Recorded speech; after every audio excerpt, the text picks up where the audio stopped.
So Korra just released a new trailer for the 3.2 patch, and we're going to talk about it.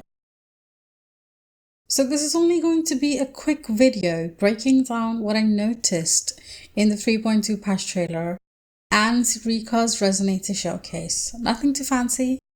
A lot was going on.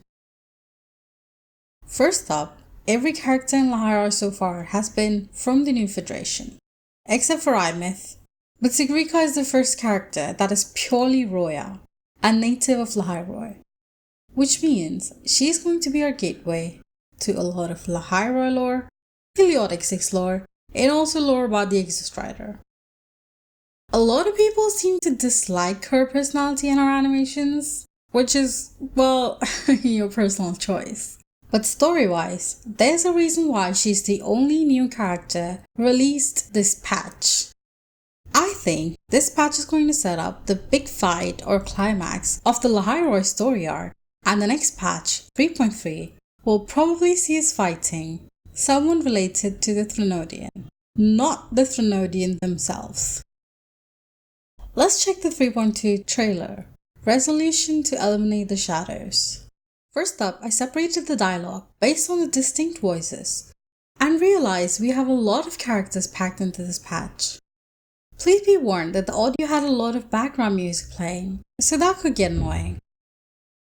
The first person that speaks is now confirmed to be Denia. Denia says, "Do you really believe in yourself?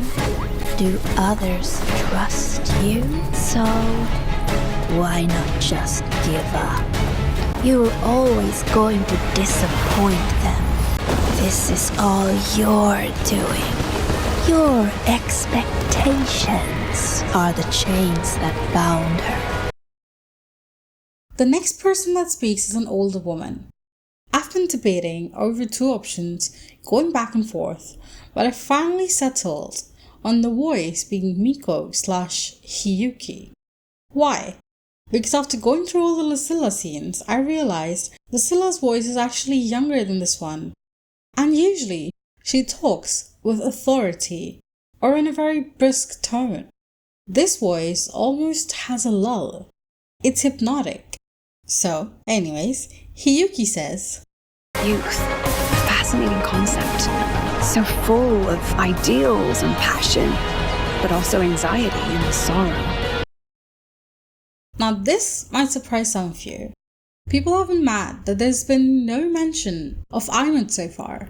Aemeath actually has a line in the trailer. Aemeath is the one who says, "Oh, this blackboard is just like a black hole, sucking my brain into it." Then Sigrika finally has a line. What kind of game would do something like this? We have to stop it. I can help you solve these strange riddles. This isn't about proving myself anymore. It's about doing what's right. I want to find the answer myself. The next person to speak is who I believe to be Luuk. Luuk says, "These students have all become pawns in the Fractsidus' little show." Then Rover says, "I thought you might have been linked to the recent disturbances." No, so you're just another victim. As you can see, we have a total of 5 distinct characters' dialogues, not including Rovers. And although she doesn't get a line, Lucilla does make a brief appearance. So this patch is truly packed with lore. Now let's analyze the video. An unfamiliar frequency is messing with the Darkside, which is messing with the student's mental state. What is the Darkside? It is a sonora of sorts, an alternate parallel space that holds a lot of the frequencies of the Academy and the people in it. Some good memories, some bad. It is a mirror image of the Academy. Certain anonymous individuals hold riddle games to neutralize the sonora's frequencies and keep it stable. It helps the students relieve stress. It seems like the parallel world in Lupa/Maya's story, but it is not an illusion, it's a sonoro. The Fractsidus plan to disrupt the new solar ceremony and the Academy's order or stability. Lucilla gives Rover a key to the Darkside, When we go there, we find Sigrika, who tells us she received a strange riddle and noticed the anomalies in the dark side, so she was there investigating. I'm not sure if we leave the dark side then and revisit it later, or if we continue forward, but we decide to investigate the place to get there, since Rover is already suspicious of her. Next in the trailer, I think we're in Luuk's hideout at first, which is in the Sonoro, where we notice a little rabbit. Both Rover and Sigrika seem to be following the rabbit. It actually seems like they're both in parallel dimensions and their worlds are mirroring each other. So it's possible we go together, end up being separated, and meet again. The rabbit and Sigrika have a theme of Alice in Wonderland, which everybody has already noticed. She's chasing the rabbit and falls down a rabbit hole.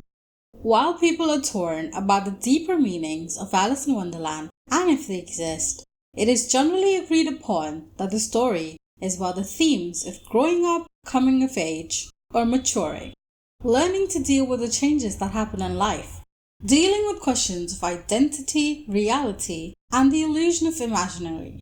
It also focuses on bizarre occurrences that only become more and more bizarre as the story progresses. To me, it feels more creepy than entertaining, as if the world is trying to keep her trapped inside. Which does mirror the dark side that Sigrika gets trapped in, a world that wants to poke and prod at her insecurities and make sure her mind stays trapped in confusion and helplessness. Classic Fractsidus, right? Denia seems to say to Sigrika, "Do you really believe in yourself? Do others trust you? If so, why not just give up? You're always going to disappoint them." On the other hand, Rover has also entered this dark side scenario and is dealing with the tricks of the Fractsidus. This is probably where Aemeath comes in. Denia seems to tell Rover, this is all you're doing. Your expectations are the chains that bound her. Since Rover and Sigrika don't really have much of a connection, I feel like this is Denia trying to guilt trap Rover by telling them that what happened to Aemeath is Rover's fault. It plays on Rover's grief of losing a child, failure to save Aemeath, as well as their own doubts and insecurities. I think Rover might even get to see a version of Aemeath in this scenario. Rover and Sigrika both try to escape the scenario while getting stuck in increasingly dangerous situations. This part is inspired, I think, by a manga and a series called Alice in Borderland. I thought of this because Sigrika says, what kind of a game would do something like this? In Alice in Borderland, people are transported to a parallel world called Borderland, and they're forced to compete in deadly games in order to make their way out. Kinda like Squid Games, except anybody who's near death, clinically dead, or extremely dissatisfied or depressed is sent here. The villains are called face cards and the main protagonist is called the Watchman or the Joker. Some of the deadly games seem to have inspired some of the situations Rover and Sigrika will face, like hide and seek, Earth Invasion, Beast Hunter, Game of Tag, Human Elevator, Boiling Death, Hunting Competition, Distance, Rhythm, Tokyo Bingo Tower, Sacred Fortunes. Of course, some of these games might be combined and might not really be that distinct, but it really will be exciting to see how Kuro does some of these. Players also lose their memory once they return, so it is possible Sigrika will forget what happened. Rover would probably remember, since they have Aemeath's talisman. Basically, in Alice in Borderlands, if you carry something from the outside world, you're able to retain your memories of what happened. In the world, all electronic devices stop functioning, so I'm guessing neither of them would be able to communicate with the outside world. Here's some villains from Alice in Borderland. The Watchman draws direct parallels to the Ferryman or Charon, aka the Grand Architect. His skills include immortality, omnipresence, reality warping, memory manipulation. The Queen of Hearts / Mirakano seems to mirror Denia. Her skills include deception, psychological manipulation, hypnosis. The Jack of Hearts / Enji Matsushita seems to mirror Cristoforo. Skills include hypnosis, strategy, deception. Suguru Niragi seems to mirror Scar. Skills include intimidation, brute strength, high pain tolerance. Sigrika's Resonator showcase shows us how the Roya live today. How Sigrika's life as a Roya as well as a teaching assistant looks like. We also see Denia trying to mess with Sigrika's insecurities. Considering first G and now Denia are hovering around Sigrika, the Heliotic Six must play an important role in awakening the Exostrider. So the Fractsidus goal is to make sure the Exostrider doesn't awaken during the big fight when Alok-1 attacks, just like when they trapped Jue when Overthrax was attacking. People are wondering if the rabbit is Denia, but I disagree. The rabbit seems to be guiding us or helping us. Also, if you notice here, the rabbit's frequencies seem to be pink. And if this scenario is somewhere between life and death, that is somewhere in white space perhaps, I actually wonder if the rabbit is Aemeath. If you see the 3.2 banner near the rabbit, you can actually see some white snow seals. You can say I'm reaching, but hey, I still believe it's Aemeath. We're probably dealing with the students' mental health and the new solar ceremony in the first patch. The second patch will see us go into the Darkside again to deal with the anomalies along with Lucilla. This is probably where we find out about Hiyuki. She is the one who is neutralizing the Darkside and keeping it stable. She also has some connection with the Threnodian. And we get to find out more about her through an event called the Flaming Red in Memory in the second half of the 3.2 patch. And that was it. That was the video. That is all that I have for you today. This is clearly very different from the other video I am going to be posting / I've already posted.